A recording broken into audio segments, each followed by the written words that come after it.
আসসালামু আলাইকুম। আজকে আমি কথা বলবো যারা রাশিয়াতে স্টুডেন্ট ভিসায় এবং ওয়ার্ক পারমিট ভিসা আসে তাদের ক্ষেত্রে এটা প্রযোজ্য। মূলত আমি প্রথমে বলতে চাই স্টুডেন্টদেরকে নিয়ে, যারা স্টুডেন্ট ভিসাতে আসে তাদের ক্ষেত্রে নির্ধারণ হয় তারা কত ঘন্টা কাজ করতেছে, সেটার উপরে তাদের স্যালারিটা নির্ধারণ হয়। যেমন যারা অনেকে এইটার উপরে আবার অনেক কিছুই নির্ভর করে। যেমন আপনি সরাসরি কোম্পানির মাধ্যমেই চাকরিতে ঢুকছেন, নাকি আপনি কোনো এজেন্সির মাধ্যমে ঢুকছেন। সেক্ষেত্রে এজেন্সির মাধ্যমে ঢুকলে আপনি হয়তো বা মান্থলি 235 থেকে শুরু করে 260 আপনি পার আওয়ার এটা ইনকাম করতে পারবেন। আর যদি সরাসরি কোম্পানির সাথে আপনি ডিল করে ঢুকতে পারেন, সেক্ষেত্রে আপনার স্যালারি পার আওয়ার 280 থেকে 300 পর্যন্ত হতে পারে। এটার উপরে ডিপেন্ড করে আপনি কত ঘন্টা কাজ করতেছেন, সেটার উপরে আপনার স্যালারি নির্ধারণ হবে।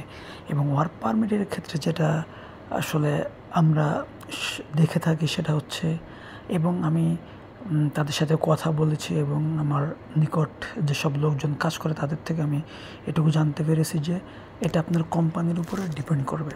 আপনি সেখানে কোম্পানির সাথে যে চুক্তিতে এসেছেন সেটার উপরে ডিপেন্ড করবে।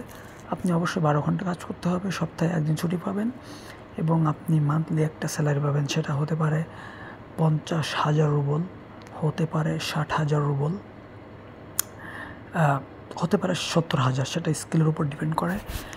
এইটুকুই। এবং কোম্পানি ওয়ার্ক পারমিটে আসলে আরেকটা সুবিধা আছে, সেটা হচ্ছে আপনি অবশ্যই কোম্পানি আপনাকে থাকার জন্য জায়গা প্রোভাইড করবে এবং খাওয়ার জন্য আপনার ফুড যে অ্যাকোমোডেশন আছে এটা আপনার কোম্পানি বহন করবে। এক্ষেত্রে আপনার যে স্যালারিটা আসবে সেটা আপনার অবশ্যই পুরোটা আপনারই থেকে যাবে, এটা থেকে আপনার খরচ করতে হবে না। এইটুকু কোম্পানির ক্ষেত্রে আপনার একটা বেনিফিট। এবং আর যদি স্টুডেন্ট ভিসায় আসেন, অবশ্যই আপনার যদি আপনি স্কলারশিপ আসেন সেক্ষেত্রে আপনার কোনো খরচই হচ্ছে না, বিশেষ করে টিউশন ফিস নিয়ে। বাট আপনি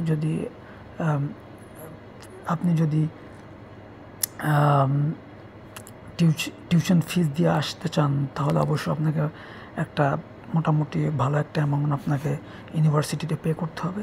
এটা অবশ্যই আপনার মাথায় রাখতে হবে। আর অবশ্যই আপনার হোস্টেল ফি দিতে হবে।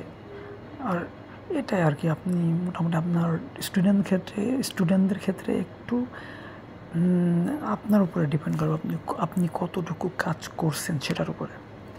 হ্যাঁ, অবশ্যই আপনি যদি লেখাপড়া কন্টিনিউ করতে চান তাহলে অবশ্যই আপনার উচিত আপনি লেখাপড়ার পাশাপাশি কাজ করবেন। সেক্ষেত্রে আপনার টিউশন ফিস আপনার একদম ইজিলি উঠে যাবে, এটা নিয়ে আপনার টেনশন করতে হবে না। আর যদি আপনি একটু বেশি হার্ড পরিশ্রম করতে পারেন তাহলে অবশ্যই আপনি সেটা আপনার ফ্যামিলিতে আপনি অবশ্যই পাঠাতে পারবেন। এক্ষেত্রে আপনি ডিসাইড করবেন কোনটা আপনার জন্য উপযোগী। ওকে, ধন্যবাদ। ভালো লাগলে অবশ্যই শেয়ার এবং কমেন্ট করবেন। আর কোনো কিছু জানার থাকলে অবশ্যই আমার কমেন্ট বক্সে জানাবেন। ধন্যবাদ। আসসালামু আলাইকুম।